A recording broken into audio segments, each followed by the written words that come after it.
Welcome to BVR TV news. ఈరోజు మనం హనంకొండ జిల్లాకి రావడం జరిగింది. యాక్చువల్లీ ఇక్కడ బీఆర్ఎస్ పార్టీలో నిఖార్సంగా తెలంగాణ మలిదశ ఉద్యమంలో చాలా కీలకమైనటువంటి రోల్, ఎన్నో ఘట్టాలను ఎదుర్కొని తద్వారా తెలంగాణ ప్రత్యేక రాష్ట్రాన్ని సాధించుకోవడం జరిగింది. సో అందులో నిఖార్సంగా ఘట్టాలను ఎదుర్కొన్నటువంటి వ్యక్తిగా సురాసి కృష్ణ గారి పేరు కూడా ఇక్కడ మేజర్గా వినిపిస్తూ ఉంది హనంకొండ జిల్లాలో. ఇక్కడ బీఆర్ఎస్ పార్టీ బలోపేతం కోసము, బీఆర్ఎస్ పార్టీ కోసము చాలా ఏళ్ళు అంటే అప్రాక్సిమేట్లీ ఒక 20 సంవత్సరాలు కష్టపడినటువంటి సురాసి కృష్ణ గారు ప్రజెంట్ అసంతృప్తితో ఉన్నారు. ఒక్క మాటలు చెప్పాలంటే బాధ. మరి బాధకి కారణం ఏంటిది? ప్రజెంట్ కాంగ్రెస్ పార్టీకి వెళ్ళారనంటే సురాసి కృష్ణ గారు ఏం ఆశిస్తూ ఉన్నారు? యాక్చువల్లీ బీఆర్ఎస్ పార్టీలో ఏం ఆశించిళ్ళు, ఇప్పుడు కాంగ్రెస్ పార్టీకి ఎందుకని రావడం జరిగింది? కాంగ్రెస్ పార్టీలో ఇప్పుడు ఏమైనా ఆశించిల్లా? ఇట్లాంటి లేటెస్ట్ ఇన్ఫర్మేషన్ తెలుసుకుందాం. నమస్తే సార్, బాగున్నారా? నమస్కారం సార్. ముందుగా మీరు ఉద్యమకారులకు ఇట్లా ప్రత్యేకంగా తీసుకొచ్చి బీవీఆర్ న్యూస్ వారికి నా ప్రత్యేక కృతజ్ఞతలు. ఎందుకంటే ఒక ఉద్యమకారుడిగా వర్క్ చేసినాం తప్పితే కానీ ఏ ఫలితం కూడా ఆశించకుండా ఇవాళ నాలాంటి ఒక 1000 మంది విద్యార్థులు కానీ, మంచి ఉన్నత స్థాయి చదువుకున్న వ్యక్తులు కానీ చాలామంది బీఆర్ఎస్ పార్టీ కోసం పనిచేసింది సార్. కానీ ఎప్పుడు గుర్తింపు లేకున్నా కానీ ఇవాళ మీ బీవీఆర్ఎస్ న్యూస్ నుంచి వెళ్ళి మాకు ఈ గుర్తింపు వచ్చినందుకు నిజంగా యాజమాన్యానికి కృతజ్ఞతలు తెలుపుకుంటున్నాం సార్. ఓకే సార్, స్ట్రైట్గా క్వశ్చన్ అడుగుతా ఉన్నాను. ఇప్పుడు మీ మీద ఉన్నటువంటి కండువా, ఈ కండువా కాంగ్రెస్ పార్టీ కండువా, మొన్నటి వరకు బీఆర్ఎస్ పార్టీ కండువా వేసుకున్నటువంటి మీరు ఇప్పుడు ఇది హ్యాపీగా ఈ కండువా వేసుకున్నారా? మీరు సంతోషకరంగా వేసుకున్నారా? హ్యాపీగా వేసుకున్నా సార్, హ్యాపీగా వేసుకున్నా కండువా. ఎందుకంటే కాంగ్రెస్ పార్టీ 100 రోజుల మన రేవంత్ రెడ్డి గారి పాలన 100 రోజులు పూర్తి చేసుకున్న క్రమంలో వాళ్ళు ఇచ్చిన హామీలు పూర్తి చేయడం జరిగింది. కానీ నాకు కూడా సంతోషం అనిపించి ఈరోజు నేను కాంగ్రెస్ పార్టీలో మొన్న రీసెంట్లీ గత కార్పొరేటర్, మా స్థానిక కార్పొరేటర్ ఆధ్వర్యంలో నాయన రేవంత్ రెడ్డి గారి సమక్షంలో చేరడం జరిగింది. ఓకే సార్, ఇప్పుడు బీఆర్ఎస్ పార్టీలో మీరు ఉన్నప్పుడు చాలా బాధ, నిరుత్సాహంతో మీరు ఉన్నారు. యాక్చువల్లీ ఆ బాధ కావచ్చు, నిరుత్సాహం కావచ్చు, వాటికి తగిన కారణాలు ఏంటి? కారణాలు ఏమంటే ఇప్పుడు నాలాంటి చదువుకున్న విద్యార్థులు ఉద్యమ తిరగడానికి ప్రధాన కారణం తెలంగాణ ఉద్యమం వచ్చిందే నీళ్లు, నిధులు, నియామకాల మీద. కానీ ఇప్పుడు ఉపాధ్యాయ వృత్తి చేసుకునే మాలాంటి ఇద్దరు పిహెచ్డి స్కాలర్లకు ఏం ఉపాధి లేకుండా చేయించింది. 10 సంవత్సరాల నుంచి వెళ్ళి ఒక్క ఉపాధి లేదు, ఒక్క ప్రాజెక్ట్ లేదు, ఏం లేదు. కాబట్టి బీఆర్ఎస్ పార్టీ ఇలా ఓటమి పాలు చెందడం జరిగింది. ఎందుకంటే కారణాలు చాలా ఉన్నాయి. ముఖ్యంగా ఇలాంటి నిరుద్యోగ సమస్య పెరగడం వల్లనే ఇలా బీఆర్ఎస్ పార్టీ భూస్థాపితమైందని నేను అనుకుంటున్నా. అందుకే నేను భావించి ఇకనైనా ప్రజలు మార్పు కోరుకున్నారు. అలాగే మనం కూడా ఉద్యమకారులను కూడా మార్పు కోరుకోవాలనే ఉద్దేశంతో కాంగ్రెస్ పార్టీలో స్వచ్ఛందంగా మేమే వెళ్ళి జాయిన్ కావడం జరిగింది. కాంగ్రెస్ పార్టీలో చేరాక కూడా మాకు చాలా హ్యాపీగా ఉంది. ఇప్పుడు ప్రజెంట్ మీరు కాంగ్రెస్ పార్టీ నుంచి ఏదో ఎక్స్పెక్ట్ చేస్తూ ఉన్నారంట, ఏంటిది అది? కాంగ్రెస్ పార్టీ చెప్పిన ప్రకారంగా ఉపాధి అవకాశాలు మెరుగుపరిచింది. ఎందుకంటే టీఎస్పీఎస్సీ నోటిఫికేషన్లు కానీ గడిచిన 100 రోజులలోనే దాదాపుగా 30,000 మందికి ఉద్యోగ అవకాశాలు కల్పించడం జరిగింది. అలాగే విశ్వవిద్యాలయ స్థాయిలను కూడా పటిష్టం చేసి విశ్వవిద్యాలయ అధ్యాపకుల పోస్టులను కూడా నింపేదానికి కాంగ్రెస్ ప్రభుత్వం కృతనిశ్చయత ఉంది. కాబట్టి దానికి ఆకర్షితులైన మేము, నాలాంటి చాలామంది విద్యార్థులు, చదువుకున్న విద్యార్థులు పిహెచ్డీ కంప్లీట్ చేసి కూడా ఇలా ఉద్యోగం రాలేదు, ఉపాధి కనీసం కాంగ్రెస్ ప్రభుత్వంలో వస్తుందన్న ఉద్దేశంగా కాంగ్రెస్ పార్టీ గురించి ఇలా పార్టీలో చేరడం జరిగింది. ఓకే ఓకే ఓకే బట్ ఇక్కడ నాకు క్వశ్చన్ ఏంటంటే, మీరు ఏదో ఆశించి వచ్చిళ్ళు, ఏదో నామినేట్ పోస్ట్ అని చెప్పేసి కొంత వినికిడి బయట, అంటే మీ సహచర ఉద్యమకారుల దగ్గర ఉన్నటువంటి ఒక టాక్ అది. దీనికి మీరు ఇచ్చే ఆన్సర్ అంటే యాక్చువల్గా ఇప్పుడు ఎవరైనా రాజకీయంలో తిరిగేటప్పుడు నాకు కూడా ఒక నామినేటెడ్ పోస్ట్ కావాలన్న స్వార్థం ప్రతి ఒక్కరికి ఉంటుంది. ఒక రాజకీయ వ్యక్తికి ఎదగాలంటే కనీసం ఏదన్నా ఒక చిన్న కార్పొరేటర్ స్థాయో లేకుంటే ఏదన్నా మన డైరెక్టర్ స్థాయో దేనికో ఆశపడి తిరుగుతారు. కానీ ఇట్లాంటి వ్యక్తులు కొంతమంది ఉంటే, మాలాంటి వ్యక్తులు ఇప్పటి వరకు బయటికి రాకుండా ఉండడానికి ప్రధాన కారణం ఏంటంటే, మేము ఓన్లీ పిహెచ్డీ చేసినాం, మాకు అసిస్టెంట్ ప్రొఫెసర్ నౌకలు విశ్వవిద్యాలయాలు వస్తే చాలు అన్న ఉద్దేశం మీదనే మేము నామినేటెడ్ వైపు పోకుండా, నామినేటెడ్ వైపు పోయే మా మిత్రులను కూడా సహకరించి వాళ్ళని అటెళ్ళిచ్చి మేము ఇటు అధ్యాపక వృత్తికే ఉండాలన్నట్టుగా మేము భావించి ఈరోజు ఇట్లా ఉన్నాం. ఓకే సార్, ఇప్పుడు బీఆర్ఎస్లో మీరు ఏం ఆశించారు సార్? గతంలో ఉన్నప్పుడు బీఆర్ఎస్లో మీరు ఏం ఆశించారు? బీఆర్ఎస్లో కూడా మేము ఏం ఆశించలేదు. ఎందుకు ఆశించాలంటే ఒక నిజమైన ఉద్యమకారుడు తన సొంత స్వార్థం కోసం పనిచేయరు. ఇవాళ రాష్ట్రం బాగుపడితే, రాష్ట్రం వస్తే నీళ్లు, నిధులు, నియామకాలు వస్తాయన్న ఉద్దేశంగా చాలామంది కష్టపడ్డాం, అందరం ఫైట్ చేసినాం. మాకు కూడా ఉపాధి అవకాశాలు పెరుగుతాయన్న ఉద్దేశంగా ఉపాధి కాన్సెప్ట్ మీదనే మేము ఇవాళ తెలంగాణ ఉద్యమంలో పాల్గొన్నాము. కాబట్టి మేము ఎప్పుడు ఎందుకంటే రాజకీయంగా ఎప్పుడు వచ్చినా కానీ ఇప్పుడు స్లీపర్ సెల్స్ ఎలాగ పనిచేస్తారో రాజకీయ నాయకులకు అలాగా మేము పని చేసుకుంటా వాళ్ళకి చేదోడు వాదోడుగా ఉండేది తప్ప నామినేటెడ్ పోస్టుల వరకు అటు ఇటు పోలేదు. ఇప్పుడు కూడా అనిపించింది కాంగ్రెస్ పార్టీకి చేరినాక కూడా మాకు కూడా అనిపించింది, అరే మేము కూడా మరి నిజంగామైన ఉద్యమకారులం కదా, రేపు కాంగ్రెస్ పార్టీ కూడా భవిష్యత్తులో మాకు ఏమైనా అవకాశాలు కల్పిస్తే స్వీకరిస్తామని తప్పకుండా మీ బీవీఆర్ న్యూస్ సాక్షిగా చెప్తున్నాం. ఓకే. కాకపోతే మీరు గతంలోనే కార్పొరేషన్ బరిలో దిగేందుకు కొంత ట్రై కూడా చేశారని చెప్పేసి కొంత వినికిడి. దానికి బీఆర్ఎస్ నుంచి సుమోటోగా మీకు అంటే పాజిటివ్ వైబ్లో ఆన్సర్ అనేది రాలేదు. అది కూడా ఒక రకమైనటువంటి కారణంగానే కొంతమంది చెప్తా ఉన్నారు. వాస్తవమా? వాస్తవం సార్, అది యథార్థం. ఎందుకంటే యాక్చువల్గా మేము తిరిగినప్పుడు మాది పక్కపొంటి మా డివిజను ఎస్సీ రిజర్వ్డ్ కావడం జరిగింది.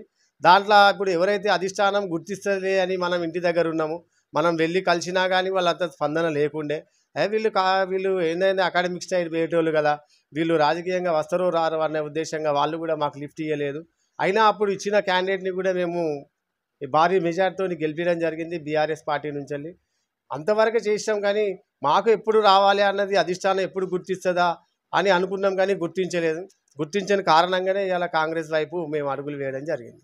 ఓకే. సో ఇప్పుడు కాంగ్రెస్లో గత ఒక 5-6 రోజుల నుంచి మీరున్నారు. 10 రోజులు ఒక 10 days నుంచి కాంగ్రెస్ వాతావరణం ఓకేనా మీకు? అంత కల్పగొలిగా ఉన్నటువంటి పరిస్థితి ఉందా? ఇది చాలా మంచి క్వశ్చన్ అడిగింది సార్ మీరు. ఎందుకంటే ఒక పార్టీని 20 సంవత్సరాలలో ఉండి అక్కడ ఉన్న ఉన్నత స్థాయి నాయకులందరినీ పరిచయం చేసుకొని మళ్ళీ ఇంకో పార్టీలకు వెళ్తే ఆ స్థాయి నాయకులు పరిచయం కారు. ఎందుకంటే ఇప్పుడు స్థానికంగా ఉన్న సమస్యల రీత్యా స్థానిక లీడర్లతోనే ఇప్పుడు మనం కోఆర్డినేషన్ చేసుకొని భవిష్యత్తులో ఇంకా ముందు పైకి వెలిగి వాళ్ళ పెద్ద లీడర్లను కలిసే అవకాశం దొరుకుతుందని ఆశపడుతున్నాను సార్. ఓకే. సార్ ఇక్కడ నాయని రాజేందర్ రెడ్డి గారు మీకు ఏమైనా హామీ ఇచ్చారా మీ స్థానిక ఎమ్మెల్యే గారు? ఇచ్చారు తప్పకుండా సార్. అది నాయని రాజేందర్ రెడ్డి సార్ గారు నిన్న మేము వెలిసి పుప్పల ప్రభాకర్ గారి ఆధ్వర్యంలో జాయిన్ అయినప్పుడు, కృష్ణ నీకు అకాడమిక్ సైడ్లో ఏ హెల్ప్ కావాలన్నా నేను హెల్ప్ చేస్తా అని తప్పకుండా చెప్పడం జరిగింది. అదే ఒక కాన్సెప్ట్ మీద అకాడమిక్ హెల్ప్ జరుగుతుందన్న ఉద్దేశంగానే కాంగ్రెస్ పార్టీలో చేరినాం. ఇవాళ కాంగ్రెస్ పార్టీ ప్రజలు దీవించిన పార్టీ. ఆ పార్టీలోనే వండుకుంటూ ఇవాళ మేము మాలాంటి వాళ్ళు అందరూ కోల్పోయిన వాళ్ళు అందరికీ ఇలా న్యాయం జరుగుతుందని, అది కాంగ్రెస్ పార్టీ ద్వారానే జరుగుతుందన్న ఉద్దేశంగా కాంగ్రెస్ పార్టీలో నారాయణ రేవంత్ రెడ్డి గారి ఆధ్వర్యంలో మేము చేరడం జరిగింది. కాంగ్రెస్ పార్టీని ప్రజలు దీవించిన పార్టీ అని చెప్పేసి అంటా ఉన్నారు.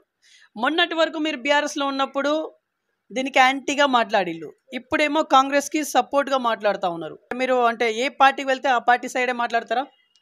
అంటే అలా కాదు. ఇప్పుడు ప్రస్తుత దృష్ట్యా ఏమంటుందంటే మనం ఏ పార్టీలో పోయినాము ఎక్కడున్నాం అన్నది వ్యవస్థల ముఖ్యం కాదు. ఎందుకంటే ఈరోజు పరిస్థితులు ఎల్లుండి ఉండదు, రేపు ఉండదు, ఆవులు ఎల్లుండి ఉండదు. ఈ పరిస్థితుల ప్రభావంగా ఏం చేస్తాము, ప్రజల ఇక్కడ లోకల్ స్థానిక నాయకుల వాళ్ళ అవసరాల రీత్యా మనం పార్టీ మారడం జరుగుతుంది. ఎందుకంటే మనం ఒక లీడర్గా ఎస్టాబ్లిష్ అయినప్పుడు ఏమవుతుంది అని అంటే మన మీద కూడా ఆశలు పెట్టుకొని మనతో కూడా కార్యకర్తలు చాలామంది తిరుగుతారు. వాళ్ళ అవసరాల రీత్యా కూడా మనం పార్టీ మారే అవకాశాలు ఎక్కువ ఉంటాయి.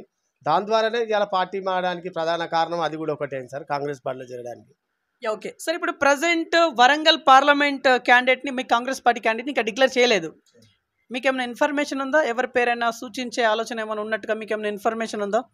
అంటే ఇప్పుడు న్యూస్లలో చూస్తున్నాం సార్, కొంతమంది పేర్లు వినబడుతున్నాయి. వాళ్ళు సీనియర్ నాయకులు ఆల్రెడీ దొమ్మడి సాంబయ్య కానీ మన ఏసీపీ శోభన్ కుమార్ సార్ కానీ ఇంకా పెరుమాళ్ళ వాళ్ళు చాలామంది, రామకృష్ణ గారు కానీ చాలామంది పేర్లు వినబడుతున్నాయి సార్.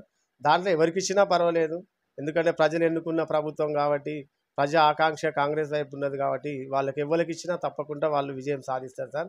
వాళ్ళ విజయంలో కూడా మా వంతు సహకారం తప్పకుండా మేము అందిస్తామని మీ బీవీఆర్ న్యూస్ తరఫున మేము చెప్తున్నాం సార్. ఓకే సార్, గతంలో మీరు బీఆర్ఎస్లో ఉన్నప్పుడు రీసెంట్గా జరిగినటువంటి స్థానిక ఎన్నికలు శాసనసభ ఎలక్షన్లలో ఇక్కడ హనంకొండ వెస్ట్ కావచ్చు, వరంగల్ ఈస్ట్ కావచ్చు, 2 ఎమ్మెల్యేలు పరాజయ పాలయ్యారు, బీఆర్ఎస్ పార్టీ చెందినటువంటి ఎమ్మెల్యేలు.